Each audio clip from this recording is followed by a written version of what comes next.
Hola, ¿qué tal? Estamos en un nuevo vídeo y en esta ocasión te traigo los resultados presentados por la compañía de Domino's Pizza. Domino's Pizza, como sabes, es una empresa que también he analizado en el canal y como puedes ver, la compañía tras la presentación de resultados ha tenido una caída del 13,48% y a lo largo de la semana, como puedes ver, lleva una caída del 14%. Fíjate que aquí se puede ver claramente cómo la compañía pasó de 491 a los 409 que está cotizando actualmente en el momento de la grabación de este vídeo. Y esto es debido a que la compañía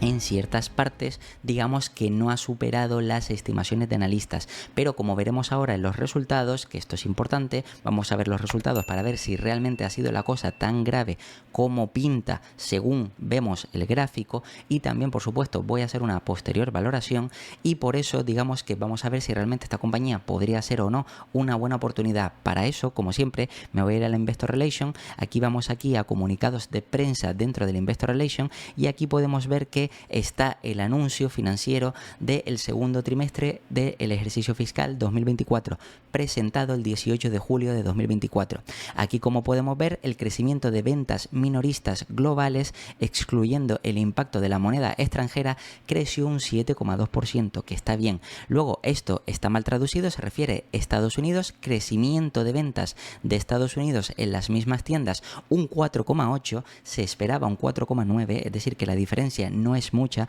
pero no consiguieron batir las expectativas de analistas. Crecimiento de las ventas internacionales en las mismas tiendas, excluyendo el impacto de la moneda extranjera, un 2,1%, que también está bastante bien. Crecimiento neto global de las tiendas en 175, los ingresos de operación o los ingresos operativos aumentaron un 0,4%, aumentaron un poquito, excluyendo el impacto negativo de los tipos de cambio de moneda extranjera en los ingresos por regalías a franquicias internacionales de 2,7 millones de dólares. Los ingresos de explotación aumentaron un 1,7%, es decir, si se hubieran excluido, digamos, esos gastos, hubiera sido un 1,7 en lugar de un 0,4. Entonces, como ves, más o menos, es verdad que esta es una compañía que se considera o es de consumo quizás estable, sobre todo en Estados Unidos, aunque aquí es verdad que en Europa se puede considerar más como consumo discrecional. En Estados Unidos, si te miras diferentes estudios, verás que incluso a veces sale más barato comer en restaurantes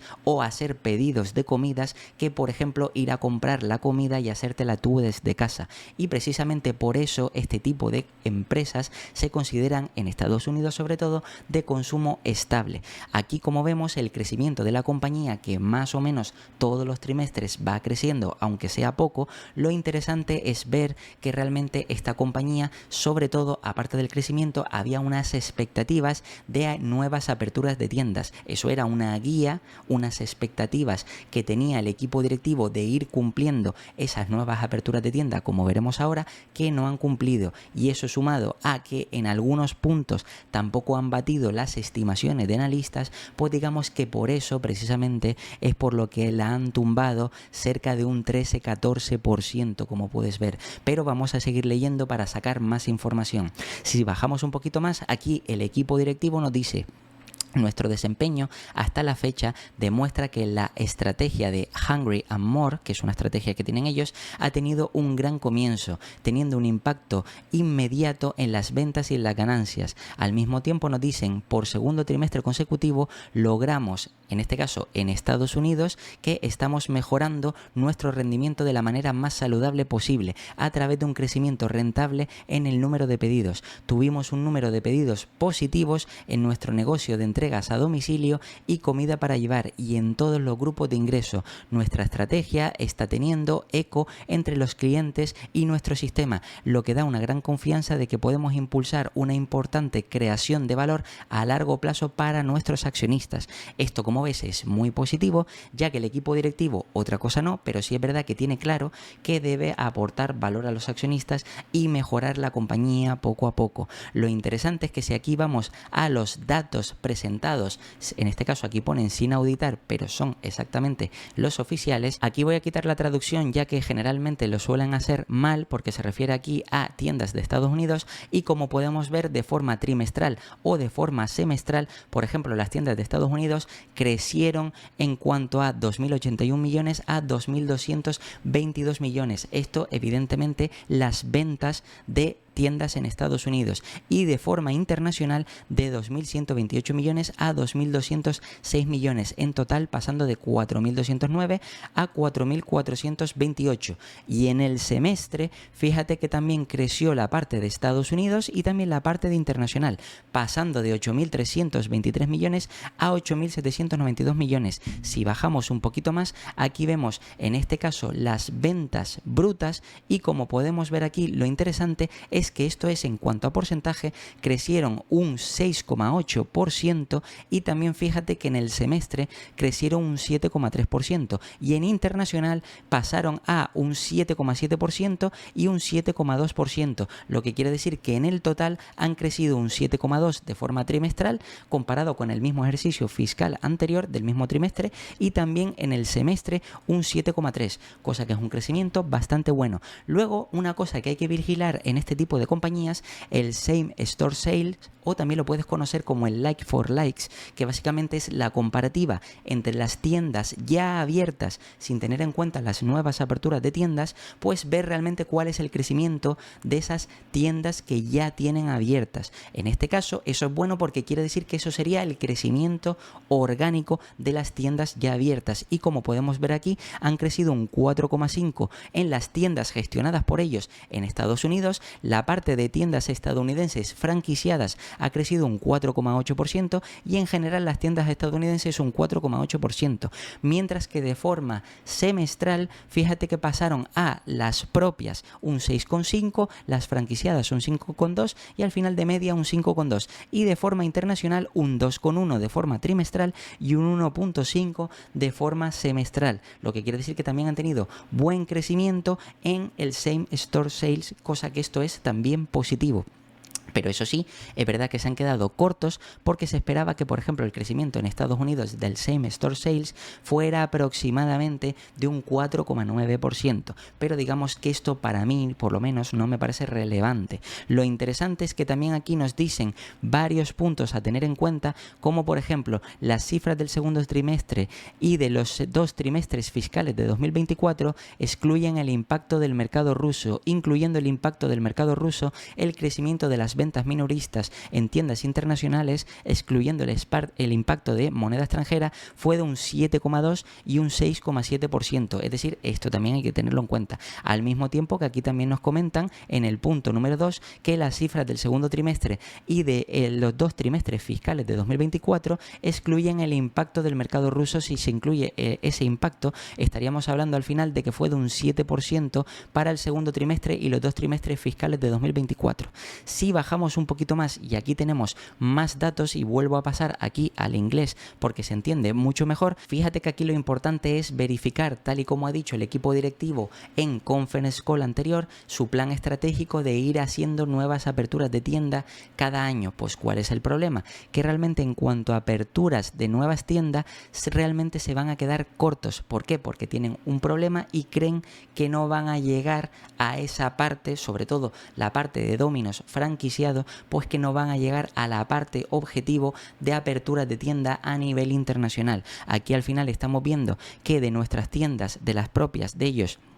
han abierto una y han transferido una, que ha sido una pérdida. Luego, al mismo tiempo, de aperturas a nivel de franquiciados, que realmente Domino's donde más tiene el potencial es en franquiciados, porque cobra en este caso unas regalías adicionales, y luego en tiendas estadounidenses al final han sido esas 33. Luego en internacional, fíjate que han abierto 195, pero han tenido que cerrar 52, lo que al final en total son 228 y 53 que han tenido que cerrar, cosa que esto es importante tenerlo en cuenta. Y al final el total de tiendas abiertas, fíjate que pasa en Estados Unidos total 6.906 tiendas abiertas, 14.000 en el plano internacional y 20.930 en todo el global, o todo el total total, cosa que esto es importante también tenerlo en cuenta, precisamente porque todo eso nos ayuda a ver que si la compañía, a pesar de seguir abriendo nuevas tiendas, aunque abra menos, si ya tiene la parte del like for like o same store sales, que tiene un crecimiento orgánico de entre el 4 y 5%, y aparte puede seguir teniendo un crecimiento de aperturas de tiendas a una tasa de crecimiento más o menos relevante, eso quiere decir que todo eso se puede traducir en beneficios para nosotros como accionistas. Al mismo tiempo, aquí también nos comentan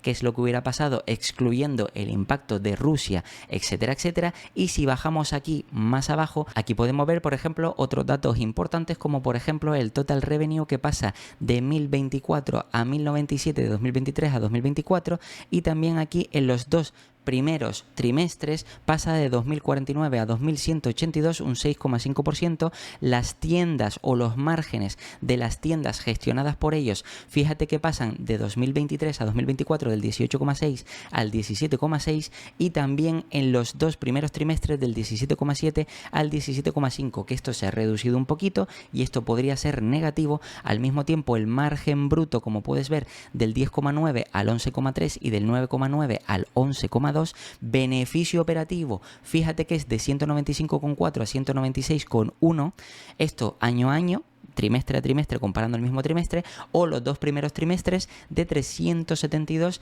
a 406, un crecimiento del 9%, con un beneficio neto que pasa de 214 a 266 de forma semestral, un 25%, que esto está bastante bien, y trimestre a trimestre de 109 a 142, un 29,8% de crecimiento, con un crecimiento de EPS del 30,8%, pasando de 3,8 a 4,3, y de forma semestral un 26% de crecimiento, pasando de 6,2 a 7,61. Recuerda que esta compañía, una de las cosas positivas que tiene es que, aparte de considerarse una empresa de consumo estable y tener crecimientos más o menos moderados de doble dígito, del 10%, 9%, 11%, aproximadamente por ahí, lo bueno es que aporta valor a los accionistas también con recompra de acciones, lo que quiere decir que eso alimenta, gracias además a sus márgenes y a su aumento de márgenes, pues todo eso aumenta los EPS mucho más allá de lo que crecen los ingresos. Por eso estamos viendo crecimientos de ingresos del 25-26% en el primer semestre, cuando realmente en cuanto a ingresos estamos hablando, como ves aquí, de un 6,5% de crecimiento, y esto es importante tenerlo en cuenta. Por tanto, una vez hemos visto más o menos los datos, aquí nos explican las razones realmente por las que muchas de las tiendas no han conseguido cumplir esas aperturas y han tenido ciertos problemas, pero también hay que entender que a nivel macroeconómico, ahora, como sabes, en torno de altos tipos de interés, estamos viendo que realmente la inflación está remitiendo, cosa que para los próximos trimestres puede ser positivo, pero estamos viendo que, digamos, la parte del consumo se está viendo también un poco ralentizada. También lo hemos visto parecido con Starbucks y con otras compañías del sector de consumo. No estoy diciendo que tenga que ver directamente Starbucks con Domino's Pizza, pero sí es interesante ver que ciertas compañías del sector de consumo, tanto discrecional como también consumo estable, como puede ser, por ejemplo, si estamos hablando de Walmart, de Costco, o si estamos hablando de McDonald's, Starbucks, también Domino's Pizza, etcétera, etcétera, pues todas estas compañías nos dicen más o menos cómo está siendo el consumo de la economía. Y si por supuesto se va ralentizando, quiere decir que también las personas tienen cada vez más dificultades económicas, pero a su vez estamos viendo que la inflación está remitiendo, se van a bajar los tipos de interés, o eso es lo que presupone el mercado, porque es verdad que si baja la inflación no hay motivo aparente por la que la Fed tenga que mantener más los altos tipos de interés, y ya hemos visto en Europa que han reaccionado bajando los tipos de interés. Todo esto hay que tenerlo en cuenta para sobre todo ver que sí, esto es un trimestre que ha sido bueno, pero no tan bueno como esperaba el mercado, y hay algunas partes que no han sido buenas, sino han sido reguleras o algo malas, pero eso hay que al final analizarlo para darnos cuenta de que esto es probable que, si la economía va mejorando, no se prolongue en el tiempo y en los próximos trimestres, digamos, que los resultados de Domino's Pizza vayan mejorando. Por tanto, una vez hemos entendido todo este razonamiento, me voy a ir aquí a Ticker, donde ahora sí, digamos que hay que analizar realmente qué es lo que podemos esperar para esta compañía, sobre todo para los próximos años. Fíjate que aquí en el gráfico en el último año lleva un crecimiento del 4%, es decir, la corrección ha sido tan importante que prácticamente todo el crecimiento que ha tenido en bolsa de todo el año, pues lo ha perdido después de esta bajada. Entonces, la pregunta es si más o menos el precio está cotizando similar, que no estoy diciendo que sea exacto, pero similar a principio de año, o en este caso hasta hace un año más que a principio de año, un año atrás. La pregunta es, ¿realmente Domino's Pizza a este precio actual debería estar o tiene sentido que esté ahora mismo? Bien, pues si vamos a la parte de valoración, aquí podemos ver que esto, teniendo en cuenta también las expectativas de beneficios futuros, fíjate que la compañía, todo esto por los analistas de Ticker, estaría cotizando a 24 veces PER y 24 veces Price Free Cash Flow. 24 veces realmente, digamos que es un múltiplo alto, pero para una compañía de consumo estable como se considera Domino's Pizza, que siempre cada trimestre ha sido como un reloj batiendo y presentando buenos resultados, normalmente incluso se podría llegar a considerar como positivo o como razonable unas 30 veces. Aún así podemos tener en cuenta entre 25 y 30 veces, ya que 24 cuenta con cierto descuento. Fíjate que si pongo aquí el múltiplo, aquí podemos ver que 27 veces ha sido la media del último año, de los últimos 3 años 28, de los últimos 5 años 29 veces, es decir, que se va acercando a las 30 veces. Me podrías decir, hombre, es que en 2021 ha estado distorsionado, pero es que fíjate que ha sido más tiempo incluso que ha estado también a ese múltiplo. Incluso si nos vamos a 10 años atrás, también fíjate que se ha pagado por esta compañía incluso más de 30 veces. Es decir, que normalmente por este tipo de compañía, viendo la resiliencia y recurrencia que tiene, el mercado está dispuesto a pagar por esta compañía y por los crecimientos que tienes más o menos un múltiplo de 30 veces. Aún así, yo voy a ser más conservador y voy a tener en cuenta unas 25 veces por un lado y luego unas 30 veces de múltiplo. Entonces vamos a ver las estimaciones de los analistas de Ticker y en base a eso vamos a ver cuáles serían las expectativas o precio objetivo de la compañía para los próximos años. Como ves, aquí se espera que crezca para 2024 un 7,4%. Recuerda que este segundo semestre del año, es decir, este tercer y cuarto trimestre, se espera que sea mejor porque si baja los tipos de interés y baja la inflación, se puede reactivar el consumo y al mismo tiempo puede darle mayor capacidad de reinversión o de apertura de tiendas a esta compañía, porque al estar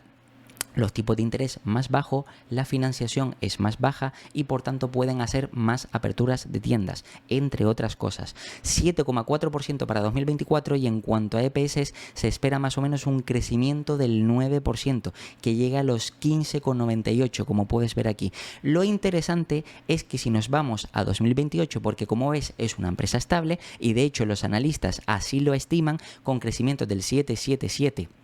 5,5 y 5,5, es decir, crecimientos en ingresos que son más o menos moderados, ligeramente por encima de lo que crece la economía normal, y precisamente como en este caso Domino's Pizza